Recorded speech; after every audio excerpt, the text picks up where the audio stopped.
Olá, sejam bem-vindos ao Respirando a Nova Era, o seu lugarzinho de conteúdo, de contribuição. Aqui trazemos pessoas incríveis com conteúdos que podem mudar a tua vida.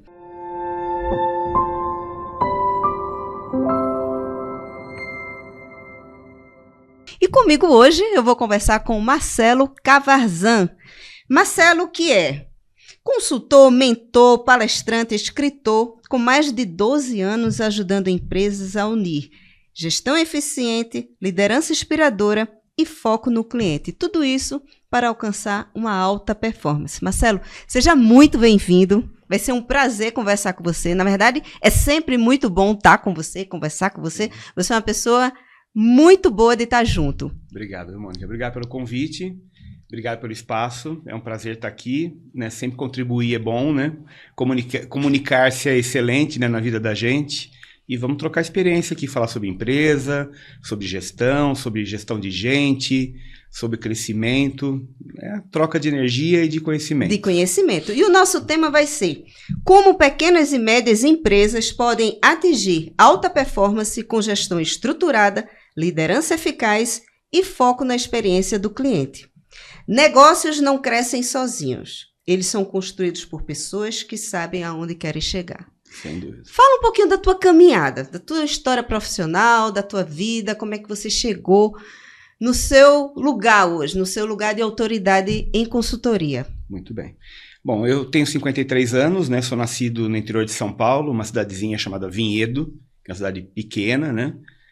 E família muito simples, meu pai foi um caminhoneiro, né? Não está mais entre nós, minha mãe ainda é viva, minha mãe sempre foi uma pessoa da casa. Família popular, né? Grande massa brasileira, e fui trabalhando em comércio, trabalhei em livraria, trabalhei em shopping no meu início de carreira, e depois eu tive minha primeira grande oportunidade no comercial na empresa Xerox, né? Que é a empresa que vendia a copiadora. Sim. E a Xerox é uma escola comercial, né? Uma empresa americana, uma escola altamente agressiva, focada em resultado, em crescimento. Ali foi a minha primeira escola corporativa de porte, vamos dizer assim, focado no comercial. Depois disso, né, fiquei na Xerox quase 5 anos, aí fui para uma empresa americana e fiquei por mais quase 4 anos, é uma empresa que trabalhava com indústria, um produto industrial. E depois eu tive uma oportunidade com uma empresa dinamarquesa, que eu trabalhei mais de uma década com ela. Nessa empresa eu tive uma trajetória bastante longa, interessante, de crescimento, que eu comecei como um vendedor técnico e saí como um gerente nacional. Essa empresa ela me deu todo o know-how que hoje eu passo para os meus clientes, porque é uma empresa grande no mundo, né? Uma empresa muito bem posicionada, é uma empresa muito sólida, né, muito presente, e uma empresa muito rica de cultura, de estratégia, de foco nas pessoas, muito séria, onde missão, visão, valores, propósito é de fato vivenciada, e isso me deu todo o meu know-how profissional, junto com meus treinamentos, minha formação, mas profissionalmente essa empresa me deu essa bagagem, né? Eu viajei muito, muito por ela, né, dentro do país, fora do país. E depois eu fui me aperfeiçoando e sempre muito apaixonado por essa questão de gestão de pessoas, gestão de clientes, toda essa questão humana, né? Esse contato humano, esse calor humano que sempre foi a minha veia principal, né? Depois disso, aí, em 2013, eu resolvi deixar essa empresa e abrir uma consultoria, até por questões familiares, de viajar um pouco menos e trilhar uma carreira, né, solo e, né, própria, e abri minha empresa em 2013 e até então venho trabalhando com consultoria. Treinamentos, palestras, consultorias, auditorias, mentorias para empresários e, graças a Deus, a gente nunca reduziu de tamanho, a gente sempre teve muitos cases de sucesso. Então, hoje eu já fiz quase 5.000 horas de treinamento na minha vida, já fiz quase 300 consultorias e auditorias, já fiz muito treinamento e me sinto muito, muito apto, né, a prestar consultorias de alto nível para as empresas, pequenas e médias empresas que buscam se profissionalizar. Esse é meu know-how, né, esse é meu grande mote profissional. Levar para as empresas sustentabilidade, lucratividade, crescimento sustentável, equipes de alta performance, que a empresa esteja blindada sobre dessas crises que tem no país, que na grande maioria delas, né, é por uma gestão ineficaz, por falta de conhecimento do mercado, por falta de conhecimento em trabalhar com empresas, né, como lidar com empresas. E aí a gente faz esse papel de amparar, né, e suportar esses empresários que querem ter uma jornada um pouco mais sólida, perene, né?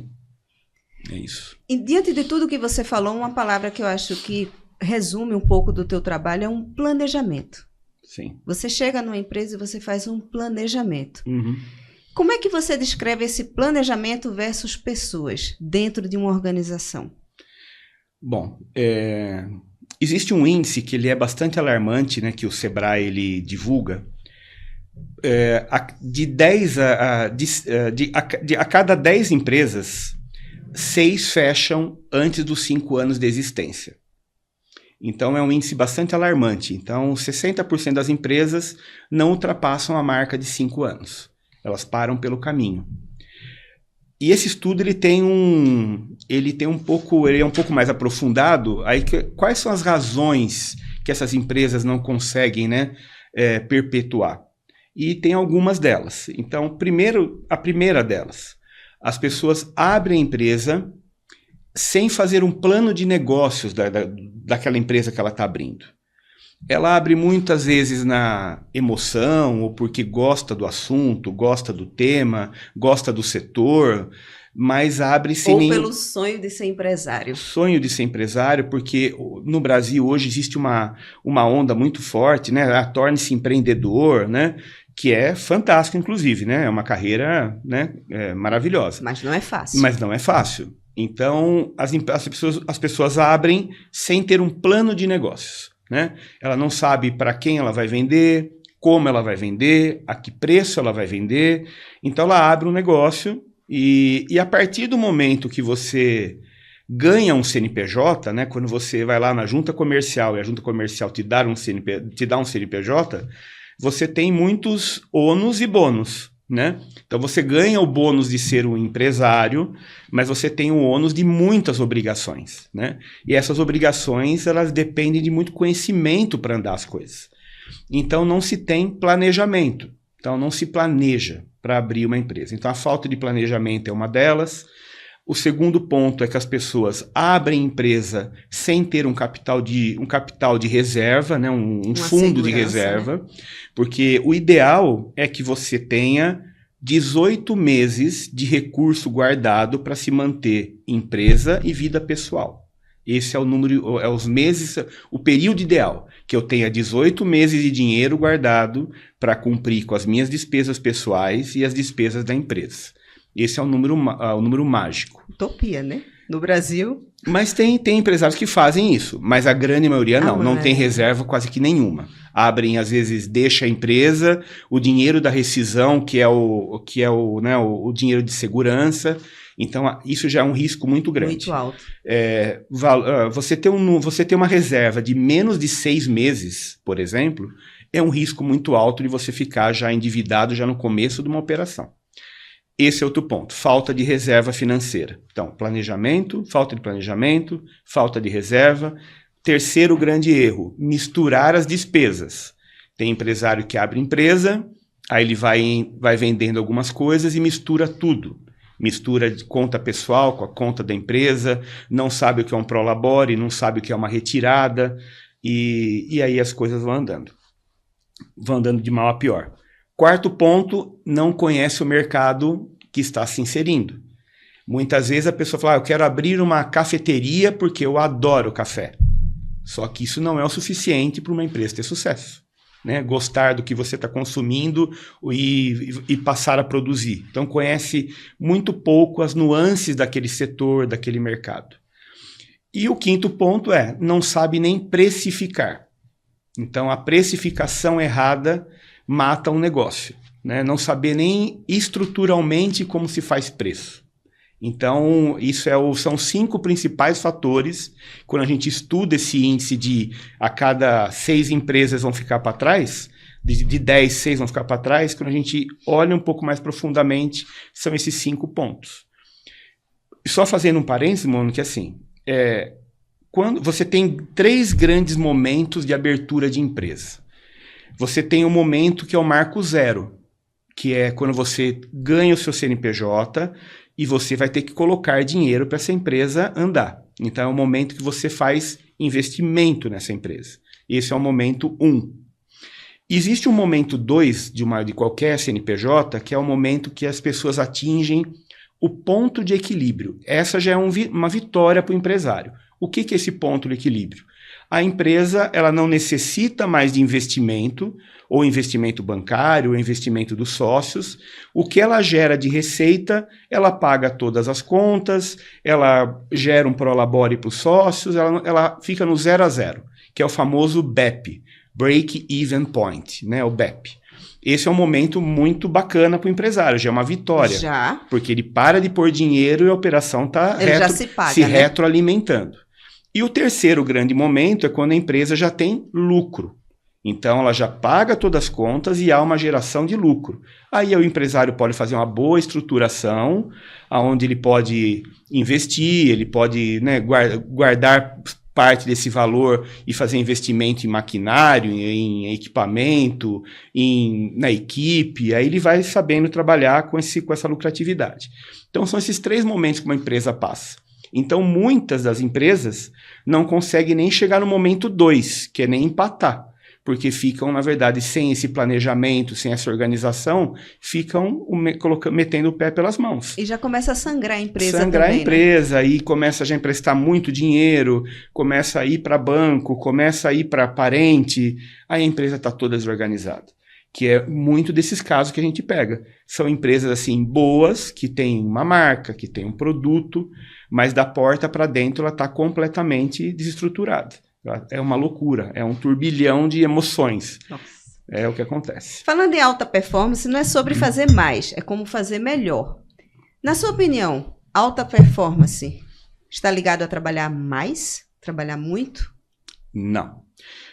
Alta performance está ligado... Existe uma ferramenta que é muito usada em gestão de pessoas, que é uma ferramenta chamada CHA. C-H-A. Que ela é composta de conhecimento, habilidades e atitudes. Então, se você tem um colaborador que ele tem um conhecimento técnico, né, que é o know-how de aprendizado mesmo do acadêmico, de curso, conhecimento, ele, com o tempo de trabalho, ele aplica isso com a habilidade que ele vai ganhando. Então, ele vai ficando mais hábil naquela função dele. E ele tem uma atitude de autorresponsabilidade, uma atitude de proatividade. Então, você tem um colaborador completo, vamos dizer assim, porque ele tem o conhecimento técnico, ele faz esse conhecimento técnico com muita habilidade, então o que ele se propõe a fazer, ele faz muito bem feito, e com atitude positiva, profissional, autorresponsável. Isso vai trazer alta performance. E quem vai dar toda essa sustentação? É a liderança. Então você precisa ter uma liderança também competente. Tanto que a gente fala que um dos pilares de uma gestão competente, que são, na verdade, 4 pilares, né, que a gente pode até falar depois na sequência, o principal deles é pessoas. Pessoas nada mais é do que você ter a pessoa na função correta, liderada pela pessoa correta. Aí você tem um match perfeito. Então, você tem um colaborador ali que está engajado, que ele sabe como fazer, ele é capacitado, ele é feliz com a função dele, e tem um líder que é um líder competente, que põe as metas com clareza, se comunica com clareza, que a gente chama que é a honestidade corporativa, né? É aquele olho no olho que faz, né, um bom feedback para o colaborador, aí as coisas andam. Isso ela é a mola propulsora de uma gestão de alta performance, né? Que é você ter gente ali certa, liderada com gente certa. É o caminho. E não necessariamente é ter que trabalhar mais, né? Não, de forma nenhuma. Porque nós estamos, assim, eu vejo muitas empresas de gente muito esforçada. E a reclamação do empresário é: mas a minha equipe não entrega o que eu gostaria que fosse entregue. Tá bom, vamos estudar um pouco melhor? Tá bom, vamos. Então não é falta de esforço, é falta de direção. Porque ele é um cara esforçado. Ele está lá trabalhando das 8 da manhã, ele vai lá, faz o dele, não falta e se esforça. Só que não sabe qual é a meta que ele tem que bater, ele não tem as ferramentas adequadas para fazer a função dele, ele não tem um engajamento da empresa, ele não sabe ele não entende qual é a cultura da empresa, por que a empresa existe, qual que é o motivo da existência da empresa. Então não é esforço, é direção. Então, tá remando, é como se fosse aquele barco a remo olímpico, né, que você tem lá 8 atletas, só que um para um lado. Não vai. Então, é isso que determina uma alta performance. E processos bem feitos, eles economizam tempo, economiza dinheiro, economiza retrabalho. Isso aí é fato. O que mais a gente vê nas empresas é falta de um desenho, falta de um processo, falta de saber quem faz o quê. E esses processos, pegando o gancho também dos pilares que você falou, a gente dá sequência. Como que você define essa definição de processo? Quando você chega numa empresa, a minha pergunta, como é que você começa a entender esse processo? Ótima pergunta. Quando a gente vai para um processo de gestão de uma empresa, o primeiro ponto é um diagnóstico da empresa. A gente vai ouvir as pessoas da empresa. Existem 2 frentes de trabalho. Uma que é você ouvir a alta gerência, a média gerência, e você ouvir os colaboradores. Ouvir mesmo, entrevista. Para fazer um diagnóstico. Então, a gente vai sentir o clima dessa empresa. Então, existe um diagnóstico pessoal, que é comportamental, de clima dessa empresa. E existe um diagnóstico aí mais acadêmico, mais de papel, né, mais burocrático, que aí é análise de documento. Mais processual, Processual. Né? Vamos analisar saúde financeira, DREs, DFCs, o fluxo de processos, se existe, descrição de cargos e salários, para saber se as pessoas sabem o que tem que fazer. Então, já existe um checklist de mais ou menos 40 pontos que a gente analisa documentos na empresa. Como essa empresa está operando mesmo, do ponto de vista documental e processual. Aí nós juntamos essas informações. Então, esse é um primeiro momento de uma gestão. Levantamento de dados. Levantamento de dados, porque informação é poder e contextualização é rei. Então, a gente contextualiza as coisas e gera informação. Aí nós já temos um grande... Nossa, e pelo que eu estou vendo, o teu trabalho é bem cirúrgico, né? Porque você vai no detalhe, técnico, bem completo. Sim. Interessante. Normalmente, aí nós fazemos um segundo passo, é fazer um SWOT análise, né, que a gente chama, ou FOFA, né, que chama, trazendo para o português, que é uma ferramenta que você coloca as fraquezas que a empresa tem e as fortalezas que ela tem, as oportunidades que ela tem. É uma matriz isso, né? É uma ferramenta acadêmica, inclusive, que é sensacional. Sim. Então, tudo isso que a gente tem de informação, a gente lança ali. E eu levo isso para o empresário. Eu falo, olha, a tua empresa é esse reflexo. Comportamental, estrutural, operacional. Esse é o primeiro ponto. Normalmente ele se choca. Completamente. Não é? Imagino. Porque às vezes o empresário ele não tem noção do contexto que ele está inserido. Exatamente. E existe agora um termo que é relativamente novo, né, que foi criado até pelo Paulo Vieira, né, no método CIS, que é o termo da autorresponsabilidade. Esse é um termo relativamente novo. Ninguém quer ter essa autorresponsabilidade. Normalmente, o empresário ele fala assim, olha, mas eu pago todo mundo direito e as pessoas têm que trabalhar, têm que fazer isso, eu espero aquilo. Só que a empresa ela é uma engrenagem que ela se divide em 3 grandes engrenagens, né? A operacional, a tática e a estratégica. Operacional são as pessoas que estão efetivamente na operação diária. Aí você tem a parte tática, que é no meio dessa pirâmide, que é a liderança, que vai fazer esse link entre o operacional e depois o estratégico, que é a alta gerência, que vai cuidar dos interesses da empresa a médio e longo prazo, como a marca vai se posicionar. Só que isso é uma engrenagem mesmo, ela tem que se conversar. E normalmente a gente não vê isso. A gente vê sempre alguém pondo a culpa em outro alguém. Parece 3 empresas diferentes. Então você tem a empresa tal, a empresa dele, a empresa desse setor, que não conversa com aquele setor, e o nosso trabalho é esse, juntar também, né? Porque aí entra uma questão que é formar a cultura da empresa. A cultura, ela tem até essa frase célebre, né, que a gente vê muito no Instagram, que a cultura engole o planejamento no café da manhã. E é verdade. Porque defina a cultura. Cultura nada mais é do que o seu colaborador, como que ele faz as coisas quando ninguém está olhando. Isso é a cultura da empresa. E a gente vê cultura muito destruída. Muito destruída. Porque a empresa funciona só quando tem coordenação, supervisão, gerência, diretoria. Quando tem gente olhando, né? Quando esse pessoal sai, a empresa vira um caos. Então, não tem cultura. Porque as empresas que têm uma cultura forte, os donos conseguem viajar, os gerentes conseguem viajar e a empresa anda naturalmente. Naturalmente, respeitando processos, respeitando políticas, respeitando procedimentos. Lógico, as empresas têm problema, mesmo com tudo isso feito? Tem, porque somos seres humanos, né? É um organismo vivo e vão ter problemas. Mas até a resolução de problemas é resolvido de forma profissional, de forma responsável, de forma respeitando ética, critérios, respeitando procedimentos, e a empresa funciona bem. Então, a cultura, ela é a base de todos esses pilares. Porque a gente entende que uma gestão de sucesso, ela tem que ter uma harmonia entre pessoas, que são 4 P's. Pessoas, processos, o planejamento da empresa e os produtos da empresa. Eu coloco até um 5º P nisso, que é a paixão pelo negócio, que é aquele brilho no olho pelo teu negócio, né? De você ir além, de você falar com um sorriso, de você falar com o teu coração cheio de carinho pelo outro. Então são 5 P's.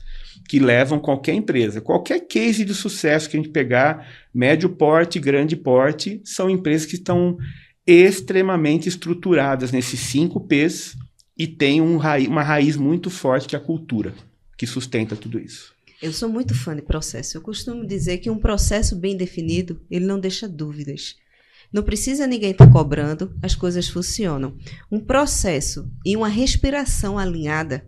Eu digo que a respiração de todos tem que ser no mesmo ritmo. Desde um assistente a um gerente, a um diretor. A gente tem que respirar da mesma forma. A gente tem que ter a mesma respiração.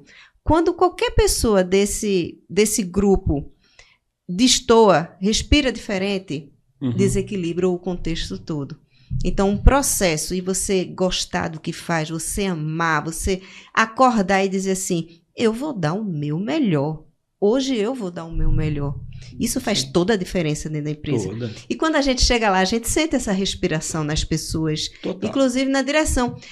Às vezes até na direção não tem a respiração. Você concorda comigo? Sim. Nós encontramos assim, uma camada de empresários que eles não... Nem eles, que são os fundadores da empresa, estão em concordância com o negócio. Né, em consonância com o negócio. E isso inclusive é muito triste, né, porque a gente entende que eu gosto muito desse ditado, que é muito antigo, mas ele funciona muito bem. Porque o boi engorda com o olho do dono. O olho do dono. É verdade. Porque existe uma corrente muito, muito forte agora de que, né, a empresa tem que andar sem mim. Tudo tem que acontecer. Saia do operacional. Você não precisa ser o operacional. Isso, de fato, é uma balela tão grande, porque, graças a Deus, assim, eu vejo nomes muito fortes, assim, tendo a mesma opinião que a minha. Porque boa parte de uma empresa é operacional. É operacional. Acontece.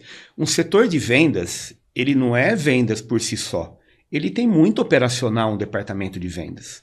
Um departamento de pós-venda tem muito operacional atrás de um pós-venda. Então, o empresário que vende essa ideia, tipo, olha, compre isso e saia do operacional, ele não vai sair do operacional. Lógico, ele não vai trocar a lâmpada, ele não vai pintar a parede, não estamos falando disso. Isso ele tem que ter uma equipe que faça isso. Mas ele ficar somente lá olhando de cima tudo e não vivenciar a empresa... Só aprovando pagamento. Não, isso no mundo real não existe. No mundo real não existe. Lógico, uma empresa depois de muito madura, que já tem consolidado os seus números, a tua posição, isso faz a empresa se profissionalizar ainda mais. Então a empresa ela tem a capacidade de montar um conselho e aí trazer um CEO e trazer um CFO. Aí ela vai se profissionalizando, já tá um outro patamar. Mas o mundo nosso, a vida real nossa, do médio e pequeno empresário, ele vive muito dia a dia. Vai falar, por exemplo, para um empresário que tem uma padaria, que ele sair do operacional. Não tem jeito. Uma padaria abre às 6, mas começa a trabalhar às 4:30 da manhã. Então, se o padeiro falta, às vezes é o dono que vai lá fazer pão. Então, não tem como ele ficar, eu vou sair do operacional, vou pôr uma tela na minha casa e vou ter um dashboard aqui da padaria. Não, ele vai pôr a mão na massa. É o que vai acontecer. Então, esse negócio de sair do operacional é muita fantasia. Né? Porque, de modo geral, o empresário está muito com a mão na massa. Ele está lá do lado da equipe, ele está ajudando, ele está fazendo, ele está dando exemplo, ele está ali, né? Vivendo. E eu vejo que a gente consegue ter resultados muito incríveis quando o dono participa, quando o dono conhece todos os processos. Por exemplo, eu converso muito isso lá na empresa, que o David, que é o nosso CEO, ele sabe fazer a função da esteira produtiva toda. Se uma pessoa faltar, ele sabe fazer. E outra coisa muito legal que a gente observa lá é o quanto que o cliente gosta de ser atendido pelo dono, gosta de perceber que o dono sabe o que está falando, sabe o que está fazendo. Dá uma outra conotação. Não dá? Agora, falando de cliente, a gente vai dar uma viradinha de chave agora, que é um tema que eu gosto muito, e você, na sua apresentação, você falou do sucesso do cliente, do atendimento ao cliente. Como é que você enxerga agora, quando você chega nessa empresa, para fazer o link com o cliente? Sim. Num processo de gestão, isso é até um pouco polêmico, quando a gente fala, porque os empresários falam assim, não, porque quem manda é o caixa. The cash is king. O caixa é rei. O caixa ele é rei. Mas quem manda na empresa é vendas. Total. 70% de uma gestão tem que estar voltada para vendas. O restante, esses 30%, você cuida do resto. Mas 70% do teu tempo, você tem que estar com vendas. Eu vendo serviço. Cuide da venda do seu serviço. Porque uma proposta não aceita por um cliente seu é porque ele não enxergou valor naquela proposta tua. Por isso que ele não fechou com você. Senão ele fecharia com você. Então ele não conseguiu ver valor na tua proposta. Então você tem que trabalhar muito voltado para vendas. Vendas é um processo inteiramente emocional. Ele não é um processo racional. E isso não quer dizer que você tem que ter vendedores somente o bom falador, o que fala bem, o alegre demais, o bacana demais. Com roteiros decorados, né? Não. Vendas tem muita técnica, porque o bom vendedor, o vendedor eficiente, é aquele que ele conhece tecnicamente o produto dele, então ele conhece todas as características que esse produto tem, ele conhece todos os benefícios que esse produto tem, e ele sabe todas as vantagens que ele pode oferecer ao cliente dele. Isso é chamado CBV, características, benefícios e vantagens. E um vendedor, ele tem que ter 3 componentes importantes. Ele precisa conhecer tecnicamente, como eu falei. Ele precisa ser um vendedor obcecado pelo sucesso. Ele tem que estar incomodado com a situação dele que ele está. Ele tem que buscar coisa melhor para a vida dele. Inconformado. Ele tem que não gostar daquele ambiente que ele está. E ele tem que ser muito resiliente. Porque um vendedor, ele ouve muito mais nãos do que sim no dia dele. Inúmeros nãos.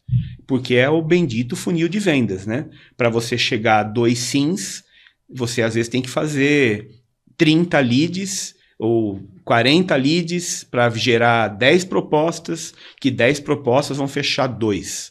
Então você já sabe que a tua boca de funil vai ter que entrar muita gente ali. Se você não tiver uma cabeça preparada para isso, porque desmotiva. É muito não. É muito não. E o cliente, ele busca uma experiência. O cliente, ele não está buscando somente comprar. Ele quer uma experiência. O cliente de hoje, ele é um cliente muito mais preparado, ele é muito mais globalizado, ele é muito mais antenado, então ele sabe o que ele está buscando. E se você não conseguir tirar esse cliente do cognitivo e levar ele para o emocional, e você não vai trazer essa fidelidade para ele. Porque os clientes hoje querem essa humanização. Por mais que você tenha automação, você tenha IA, você tenha chatbot, você tenha um monte de coisa para facilitar o teu dia, para fazer todos os filtros necessários, mas a hora que você entra com o trabalho humano, né, com o corpo a corpo, o que o cliente quer é viver uma experiência. O calor humano, o calor olhar. O calor humano. Então, quando a gente entra numa empresa e fala, eu vou cuidar do departamento, vou mergulhar no comercial. A primeira pergunta é como que vocês transformam o cliente de vocês em fãs da sua marca? Por que o cliente vai optar pela tua marca? E muitas vezes o cliente não sabe responder. O que é que ele vai ganhar com isso? Porque ele tem o menor preço. Eu tenho o menor preço do mercado. Esse ele está morto. Porque vai aparecer alguém mais barato do que ele.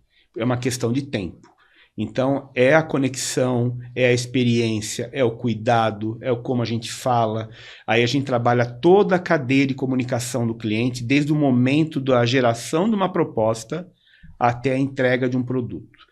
Aí a gente mapeia toda essa trilha, aonde tem atendimento humano, aonde é automatizado, como a gente aqui vai fazer o cliente brilhar, como ele vai ficar com você aqui.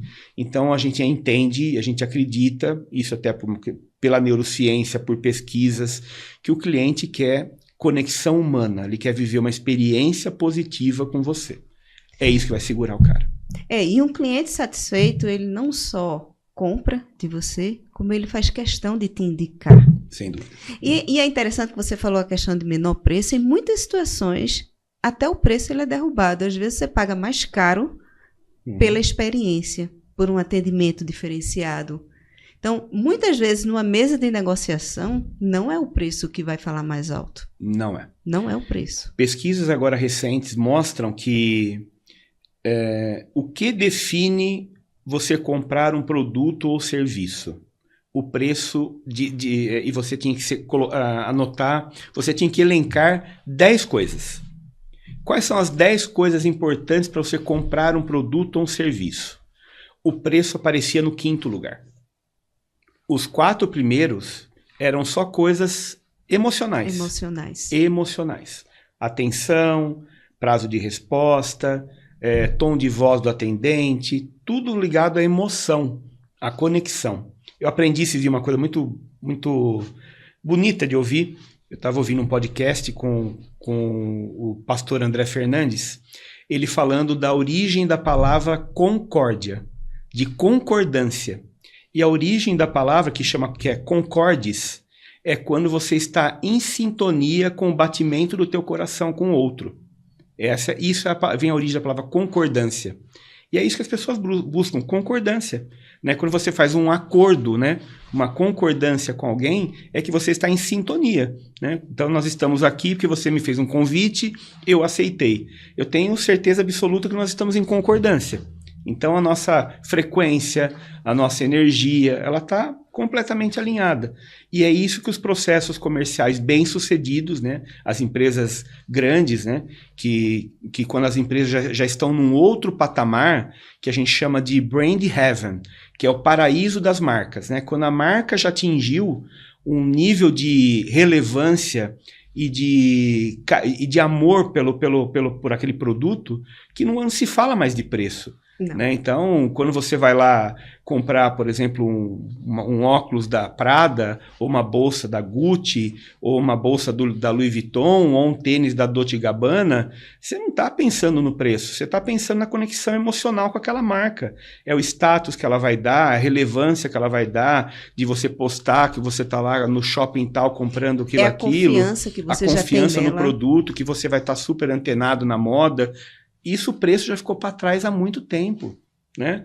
Porque, convenhamos, né? Se não é barato você pagar num tênis Dolce & Gabbana R$8.000.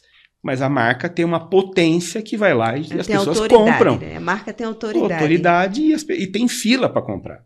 Né? Faltam modelos na loja para as pessoas comprarem. Porque a marca tem autoridade, já ganhou ela já venceu todas aquelas barreiras de qualidade, de respeito, ela está num patamar muito alto. Como marcas, né, como Nike, como Apple, que já conseguiram atingir outro patamar. E é isso, mas isso são marcas milionárias, mas você pode fazer a mesma coisa com a tua marca. Você pode, e não é o dinheiro, é o carinho que você faz. Sabe, eu fiquei hospedado há pouco tempo atrás num Ibis, em Barretos, né, onde minha filha estuda.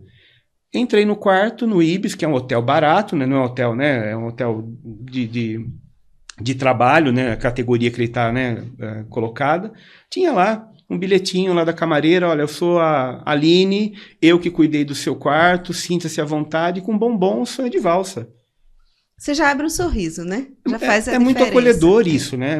E barato, né? Não tem nada de grife ali. Mas tem o carinho, escrito à mão, o bilhete estava ali no quarto, não era uma coisa impressa, ela que escreveu, e estava lá o bombom do lado. É isso. Isso traz uma conexão. Porque da próxima vez que eu for para lá, eu penso em ficar lá de novo. Isso vai conectando. Que gerou experiência. Experiência positiva, gostosa, né? De acolhimento. É isso. Por falar em conexão, eu queria até falar para você. Sim. Olha aqui, ó. Hoje eu vim com o coração. Sim. E eu pensei muito na hora que eu coloquei esse coração, porque eu acho você uma pessoa que conecta muito com o outro. Sim. Você tem um olhar acolhedor, você tem uma fala, um tom de voz até amoroso. Eu até comentei com meu esposo, eu digo, esse coração hoje é uma homenagem a Marcelo, porque ele é uma pessoa gostosa de se ouvir, de se olhar, é agradável, então eu queria até lhe dar esse feedback. E Obrigado. Deve ser muito bom trabalhar numa empresa, você dando consultoria, porque você deve quebrar muitos paradigmas de barreiras, de forma de atuar que hoje os empresários ele ainda têm, muitas vezes, aquela antiga governança. Sim. De distância, quem manda, quem obedece, ok, é importante a hierarquia, mas o calor humano, o acolhimento, a amorosidade, com respeito, mas isso faz toda a diferença para um time. E um empresário que está envolvido dessa forma reflete na equipe toda. Parece que é um efeito espelho. Você percebe mesmo, pela equipe, você já começa... Eu imagino você, se você chega numa empresa, você faz uma entrevista pelo diagnóstico, você já percebe qual é o perfil do empresário. Estou certa? Sem dúvida nenhuma. Eu acho que o importante, quando a gente entra para uma consultoria, há um primeiro impacto, assim, existe uma barreira de entrada, né? Porque eu sou um corpo estranho, né? E existe já um preconceito, né? Vai chegar um consultor aqui. Já é o incômodo. Consultor, pô, meu Deus. E meu primeiro discurso em todo lugar que eu vou, e não é somente um discurso, na verdade isso depois vira uma prática, né? Eu gosto muito daquela frase de Sócrates, né? Só sei que nada sei. Então, o meu copo está sempre muito vazio. Então, isso facilita muito a minha barreira de entrada. Porque eu nunca cheguei num projeto e falei assim, olha, agora é comigo aqui, hein? Não, agora somos todos nós. Porque eu sou um generalista e as pessoas são os especialistas, né? E muitas das vezes, Mônica, assim, quando você entra numa empresa que está vivendo uma crise, ali tem família, né? Então, na grande maioria das vezes, são empresas familiares. Então, ali tem muito amor colocado, foi muito trabalho, foi muitas horas de tempo gasto. Então, já é uma corda muito esticada, né? Então, se você chega ainda com uma postura muito prepotente, muito arrogante, isso piora mais o cenário ainda, né? E o que as pessoas querem, elas querem uma solução. Mas elas não querem um incendiário. Elas querem uma pessoa que vai lá e resolva as coisas com harmonia, né? Conquista, né? Com conquista, com delicadeza. E isso não tem nada a ver em ser fraco, não, né? Porque gentileza gera gentileza e eu tenho meu papel, né? Eu vou fazer meu trabalho. Mas isso é muito comum, assim, tem uma barreira inicial, né? Até às vezes com o empresário, porque partes, e quando tem sócios, né? Às vezes um sócio quer, outro sócio está um pouco resistente, funcionários são muito resistentes, então a gente tem que chamar, às vezes, olha, estou aqui para te ajudar.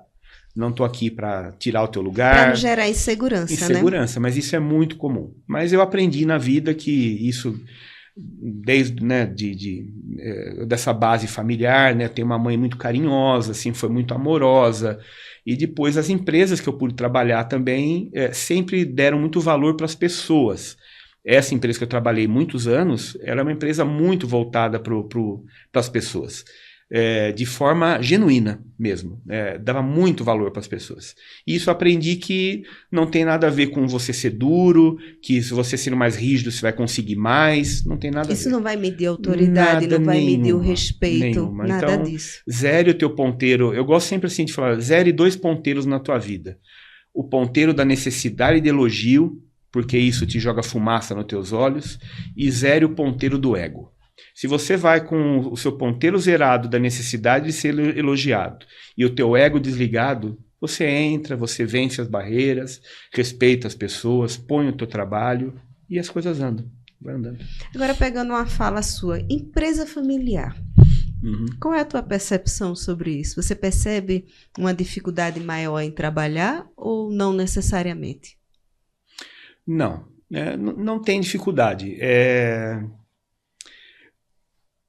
Não é um cenário tão fácil, né? Porque é família, né? A gente tem um caso muito marcante agora, por exemplo, da CIMED, né? Que a CIMED está super hypada agora com as informações da empresa, né? Porque os donos são muito populares, né? A Carla, né? E o Adib são muito populares e tal. Mas é família, né? Então, assim, comprou a empresa do pai, assumiram a empresa, os filhos trabalham na empresa e têm posições na empresa, eles querem que os filhos estejam, e é uma empresa super bem sucedida, né? Eu acompanho os dois, né? Tanto a Carla, né, quanto o João, e em podcasts, e sempre perguntam a mesma coisa. Aí a família, e trabalhar com família. E para mim é uma escola isso, porque eu pego muitas empresas familiares, né? E o ingrediente principal nisso quando que essa experiência é bem sucedida? Quando é uma família, mas os assuntos são tratados de forma profissional. Então esse é um primeiro ponto. O segundo ponto, as funções e as atribuições são bem divididas. Isso é um outro ponto de sucesso. E o terceiro, que tem toda a questão monetária, a questão do dinheiro, também é bem resolvido, né? Então você é o quê? Eu sou o diretor comercial. E meu irmão é o diretor de produção. Eu ganho tanto, ele ganha tanto, os problemas de casa não são trazidos para aqui para a empresa, aí vai bem. E também cada um no seu quadrado. E cada um no seu quadrado, respeitando, e isso vai bem. Então não se trata, porque família vai dar sem problema. Eu já estive em empresas muito bem estruturadas familiares, que o problema era zero. Parecia que você estava tratando com o CEO, com o diretor de produção, com o diretor financeiro, e eram famílias. E também já tive experiências ruins porque não tinha essas bases alinhadas, né? Então, era tudo muito... Gera muito ruído na comunicação. Muito ruído, comunicação. Tratado às vezes num domingo em casa, na segunda aparecia um filho novo na operação que não sabia nem o que ia fazer, e aí começam as confusões. Então tem que ter um alinhamento prévio. Quando tem um alinhamento prévio, as coisas funcionam iguais. Inclusive, assim, tem até benefícios isso, inclusive, né? Tem até, se tira um bom caldo disso, né? Trabalhando bem, você tem, assim, empresas muito mais emocionadas, assim, positivamente, né? Porque a família tá lá, engajada, vibrando, todo mundo lutando, né? O barco indo pro mesmo lado e vai embora. Vai embora. É desafiador. É desafiador, mas... É possível. É possível. É possível. Completamente possível. É possível. Mas vamos lá. Voltando para cliente. Cliente ainda é o meu foco, que é uma etapa incrível da empresa, né? O cliente é tudo. A fidelidade a gente vai conquistando no dia a dia. Sim. Como você poderia elencar alguns itens primordiais para uma fidelização de cliente? Independente do segmento. Aquele básico. Primeiro ponto, você entregar o que você prometeu. É basicamente o que o cliente quer. Ele quer... eu comprei essa taça por esse preço a ser entregue em tantos dias. Cumpra o que você prometeu. Esse é um ponto básico de fidelização. Outro ponto importantíssimo que as empresas pecam completamente. Nunca deixe um cliente em zona de silêncio. Se o cliente fez uma reclamação, o não também é uma resposta. Isso é matador. Então, não deixe o cliente sem responder. Zona de silêncio é a morte para um cliente. Então, se você não tem aquela resposta, abra a comunicação. Meu cliente, essa resposta eu não tenho agora para te dar, mas eu estou correndo atrás. Você não deixou ele em zona de silêncio. Deixa ele sem nenhuma resposta, ele se sente largado. Cliente largado, ele é um papel na ventania para a concorrência pegar. Ele vai embora. É verdade. Então, zona de silêncio. Você prometeu, cumpra. E você ter um pós-venda efetivo. Pós-venda é uma coisa que muitas empresas deixam para lá, porque o cliente comprou, todo mundo bate o sino, comprou, festa, entregou, tá? Beleza. O cliente passou a ter um problema, ele passa a ser o cliente chato. Então, poderia falar mais coisas, mas se você tem essas 3 atenções, vamos colocar um quarto ponto para ficar um pouco mais rico. É o atendimento humanizado. É o atendimento especializado. É o cliente perceber que ele está sendo especial. Então, se você trabalhar essas 4 frentes, prometer e cumprir, não deixar o cliente em zona de silêncio, você cuidar do pós-venda, porque o pós-venda, ele é um problema, porque veio um defeito de um produto ou uma recorrência, mas isso é uma oportunidade, porque cliente que reclama é cliente que está ainda dando atenção para você. Porque o pior sentimento que um ser humano pode dar ao outro é a indiferença. Se esse cliente falar assim, eu larguei mão, não vou falar mais com ninguém da empresa, esse cliente você pode esquecê-lo, porque ele vai embora. Porque o cliente que ainda está tentando, olha, me ajuda nisso, o produto veio de tal jeito. Enquanto ele está falando, levantando a bandeira vermelha, ele acredita. Não deixa essa luz se apagar dele, porque a hora que ele desligar essa lâmpada, acabou. E depois o atendimento humanizado, que ele perceba que tem alguém cuidando do assunto dele. Isso certamente vai te dar uma garantia de fidelizar. É só a gente pensar como consumidor. A gente voltar nas nossas experiências positivas enquanto consumidor, a gente vai ver que vai permear nisso aqui. Atendimento bom, comprei o negócio, me entregou certinho, falei com a pessoa correta, falei com a pessoa que foi carinhosa comigo, a gente vai permear nisso aqui. Porque a gente fala, porque qualidade. Qualidade, a gente nem trata nessa questão de fidelização. Qualidade é status quo do negócio. Se você não tem qualidade, você está morto. Né? Porque não adianta você viver, né, com um produto aí que não vai dar recorrência dele. Né? Você não vai ter uma nova compra. Porque aí eu vou abrir um parenzinho bem rápido. Porque para a empresa ela ter uma sustentação, ela precisa ter lucro, porque empresa sem lucro não vive. Ela precisa ter escala, então ela precisa ter produtos escaláveis, né, que vão dar para ela volume de vendas. E ela precisa ter recorrência. O que é recorrência? Eu manter o meu cliente dentro da minha esteira de produtos. Então, quanto mais recorrência eu tenho, primeiro que já é um sinal positivo, porque se eu compro da Mônica 1 vez, 2 vezes, 3 vezes, 4 vezes, 5 vezes, eu estou mantendo o meu cliente dentro do meu ecossistema ali de produtos. Então isso é recorrência, isso é muito saudável para a empresa. Clientes que estão, novos clientes entrando, você tem uma base de clientes ativos e poucos clientes saindo, desistindo de você, esse é o tempero mágico do lucro, do sucesso. É gente entrando, gente se mantendo e pouca gente desistindo de você. Isso é o sinal do sucesso para qualquer empresa. Nossa. Grandes empresas começam pequenas, mas com grandes decisões. Qual o conselho que você daria hoje para um empreendedor que quer crescer com estrutura, mas se sente perdido nesse mercado? Nesse mercado louco de empreender, de ganhar dinheiro, de economia insegura. Qual o conselho que você dá hoje para um empresário que parou e disse, Marcelo, preciso empreender, por onde eu começo? Essa é ótima. Existe uma frase que remete a Abraham Lincoln, né, que foi presidente norte-americano, que é uma frase assim: se eu tivesse 1 hora para cortar árvores, eu usaria 45 minutos afiando o meu machado. O que significa isso? Esse afiar o machado significa você se preparar. Quando eu falei no começo que o contextualizar é rei. O que é o contextualizar? É você ter quanto mais informações você tiver, mais chance você tem de acertar na sua decisão. Então, o primeiro erro é você não ter base suficiente para tomar a sua decisão para empreender. Tanto que falam assim os especialistas, né, que uma decisão difícil que você vai tomar, ela não pode durar menos do que 3 semanas. Você tem que ter 3 semanas pensando se você vai tomar essa decisão ou não. Nada de imediatismo. Nada, porque você vai usar esse período para você contextualizar, para você ganhar base de dados. Então, você quer empreender? Pesquise sobre o seu negócio. Muito.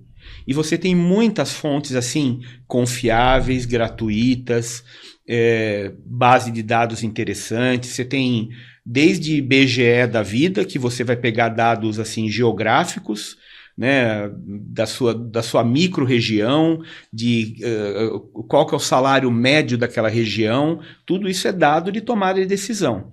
Até para você ir num Sebrae, por exemplo, e pegar dados com o Sebrae, você vai ganhando dados, vai ganhando informações para tomar a melhor decisão.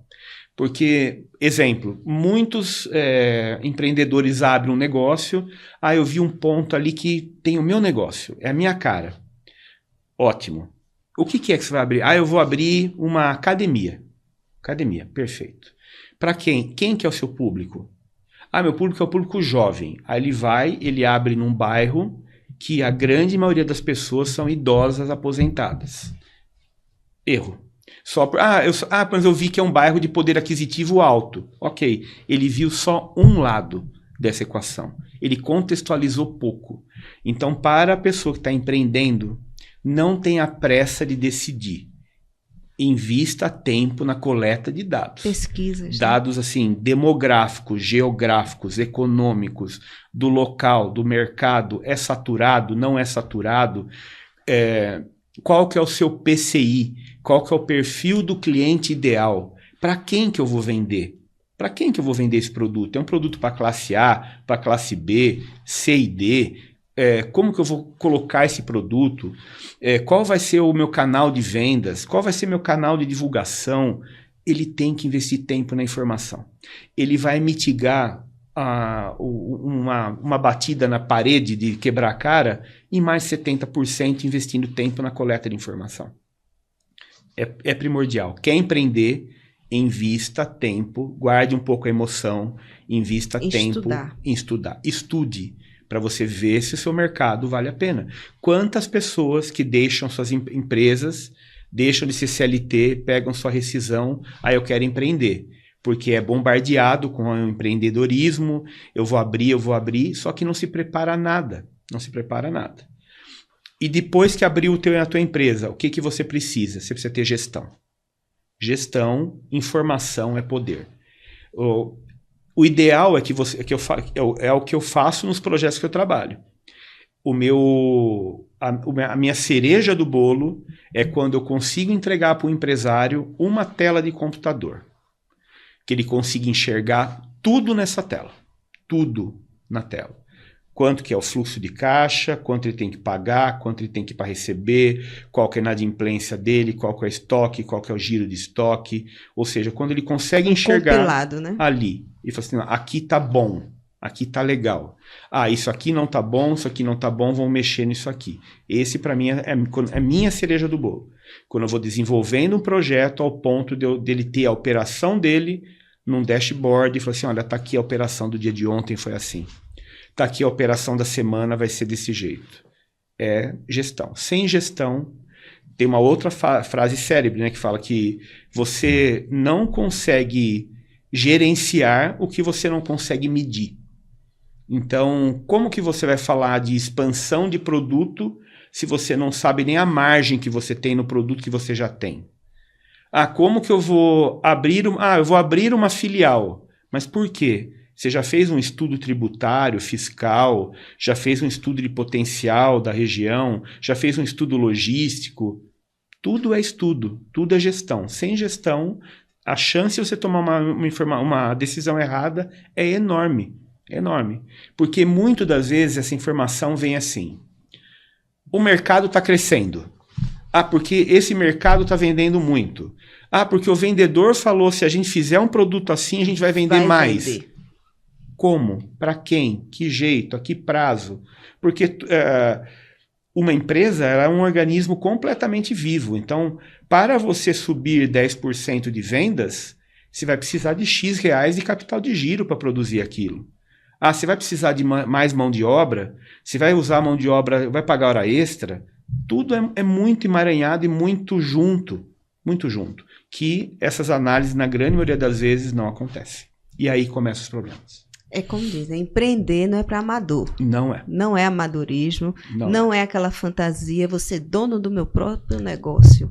Não existe sonho, fantasia. É uma realidade que tem que ser calculada, medida, estruturada e planejada. Sem dúvida. Isso aí é fato.